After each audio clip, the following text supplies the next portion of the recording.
Fala aí, pessoal, estamos aqui mais uma vez com a nossa aula. Hoje nós vamos falar um pouquinho sobre família. Na última sexta-feira nós tivemos o Dia Internacional da Família, então nós resolvemos trazer um pouquinho abordar um pouquinho sobre esse tema com vocês.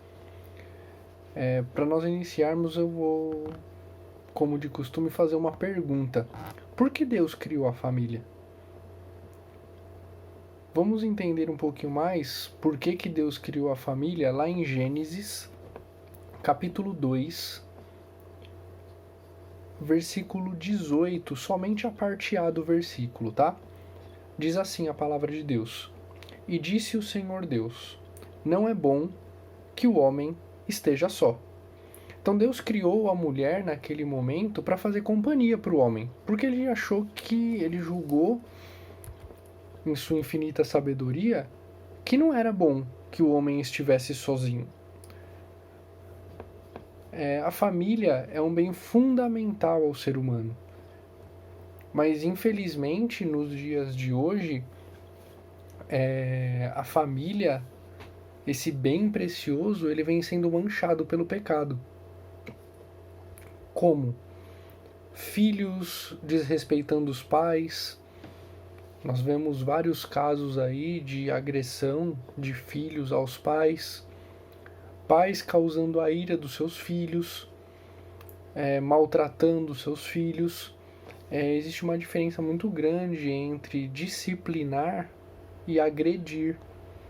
Então tem muitos pais agredindo seus filhos, não só fisicamente, verbalmente também.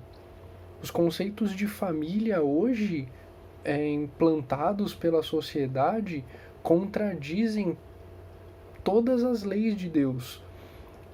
O modelo de família hoje é contrário ao modelo que eu digo que a sociedade prega como família, é contrário ao que Deus determinou com a criação do homem e da mulher. Mas isso é um tema para a gente discutir numa outra oportunidade.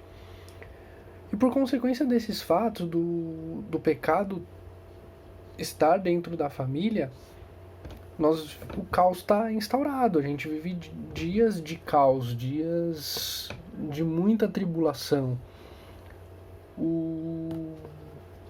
Como diz a palavra de Deus, o mundo jaz do maligno. Então, o ser humano, como se dá muita brecha, está dando muita brecha. E o primeiro local onde o inimigo vai atuar é na família, que é o bem mais precioso que Deus tem para nós. Nos dias de hoje não se tem mais respeito um pelo outro, não tem mais tolerância. A família está sendo deixada em último plano. Se der tempo eu cuido da minha família. Uma série de coisas são colocadas como prioridades por nós, e a família é deixada de lado. Às vezes a gente dá prioridade em maratonar uma série da Netflix ao invés de ter um momento em família. Coisas bobas, sei lá, brincar com filho, se você tem filho, você que é filho, ter um momento de bate-papo mesmo com seus pais. Isso é difícil de acontecer hoje, quase não se tem mais isso, esse contato familiar. As famílias, cada dia que passa, elas vão se tornando nada além de uma série de pessoas que moram debaixo do mesmo teto. Ou seja, um monte de gente vivendo junto que nos conhece. Hoje nós temos, se a gente colocar muitas pessoas que moram na mesma casa, pedir para citar defeitos e qualidade dessas pessoas, muitos não vão saber fazer, porque a gente está vivendo num mundo totalmente virtual. Às vezes tem uma pessoa no quarto, outra está na sala, manda mensagem no WhatsApp, ao invés de levantar, ir lá e falar: oi, tudo bem? Como você tá? o oi, o eu te amo deixou de ser dito, agora é só uma carinha com olhinho de coração do WhatsApp, é um emoji de coração. Então, o eu te amo dentro da família já não existe mais. Tudo virtual, é tudo virtual. Só que de uma coisa, queridos, podem ter certeza, o amor de Deus não é virtual, ele é real. E aí, com tudo isso que vem acontecendo, essa distorção do contexto familiar, a gente começa a aparecer, começa a ficar mais evidente uma série de complicações. Uma delas é a depressão. A depressão é um distúrbio neurológico e vem crescendo esse problema ao longo dos anos. Então vem aumentando exponencialmente os casos de depressão. E acompanhando esse crescimento da depressão, também numa curva ascendente, é o suicídio. Então, pessoas tirando a sua própria vida.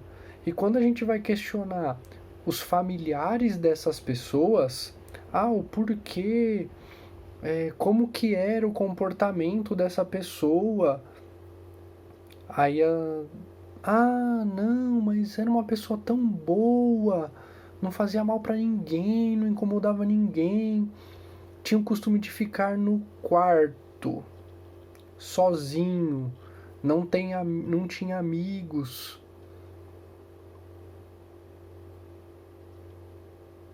É complicado.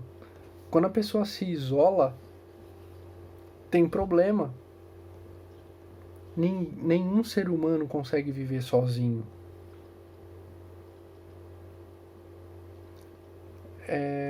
São alguns sinais que a pessoa começa a apresentar. Ela quase não sai de casa. É um padrão comportamental. E esse padrão a gente pode dar nome. É distanciamento familiar. E às vezes esse distanciamento não parte da pessoa que está com depressão. Às vezes é o outro. Muitas vezes nós podemos ser causadores desse trauma nessa pessoa, desse distúrbio, sem a gente perceber, porque a gente está tão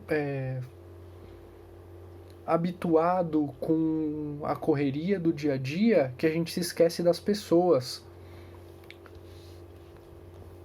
O convívio familiar, ele nos ajuda a não tropeçar, a evitar essa patologia, essa doença. Aí tem um outro questionamento, só pra gente refletir, tá? No momento em que Eva foi tentada, ela caiu em pecado, mas e se Adão tivesse, no momento da tentação, será que Eva teria caído? Será que o pecado teria ocorrido? Será que se a proximidade familiar de Adão e Eva estivesse presente naquele momento, será que o pecado, será que Eva teria cometido o pecado? É só pra gente pensar. Eclesiastes 4, os versículos 9 e o 10, diz o seguinte: melhor é serem dois do que um, porque tem melhor paga do seu trabalho. O 10. Porque se um cair, o outro levanta o seu companheiro. Mas ai do que estiver só, pois caindo, não haverá outro que o levante. Olha só que sério.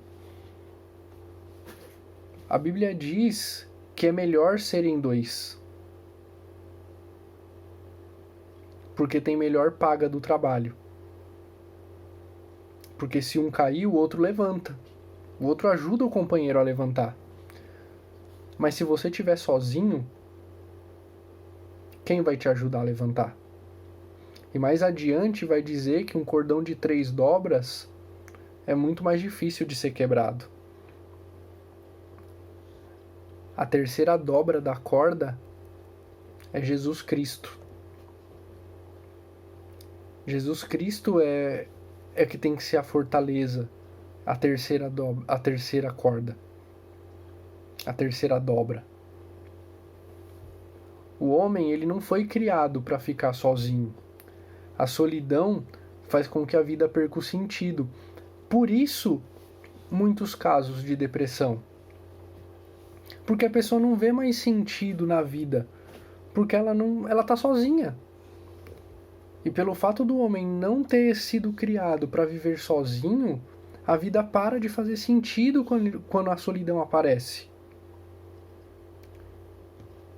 Então já estamos chegando ao final. Essa foi uma breve reflexão, e aí é mais para a gente pensar como está sendo o meu relacionamento com a minha família.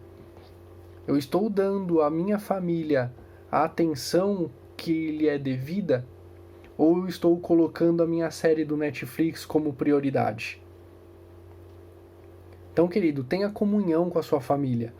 E aí, o que eu digo tenha comunhão com a sua família, não importa se você está numa família cristã ou não cristã. Isso é o que menos importa. Você, como cristão, deve estar em comunhão com a sua família.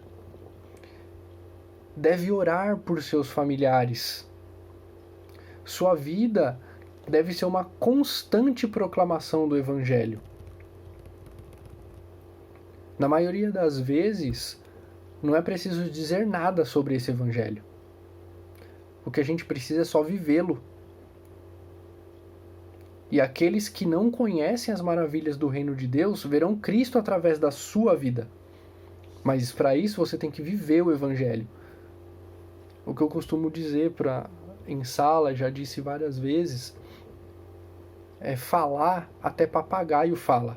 Eu posso decorar um monte de texto da Bíblia, e aí entra naquele dito popular, faça o que eu digo, mas não faça o que eu faço. A sua vida tem que ser o Evangelho genuíno. Você tem que viver o Evangelho. Olha o que está escrito em Gálatas 2:20. Já estou crucificado com Cristo, e vivo não mais eu, mas Cristo vive em mim.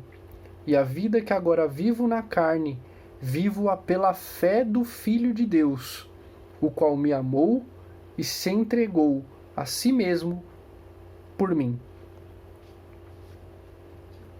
Então, querido, o preço já foi pago na cruz, mas você tem que viver esse Evangelho. As pessoas vão enxergar Cristo através da sua vida, do seu testemunho, do que você faz, das suas ações e não do que você fala. Palavras são como o vento, elas vão, mas as suas atitudes, elas ficam. Então, queridos, viva o Evangelho. Seja um verdadeiro cristão, porque como diz em Gálatas 2:20, não vivo mais eu, mas Cristo vive em mim.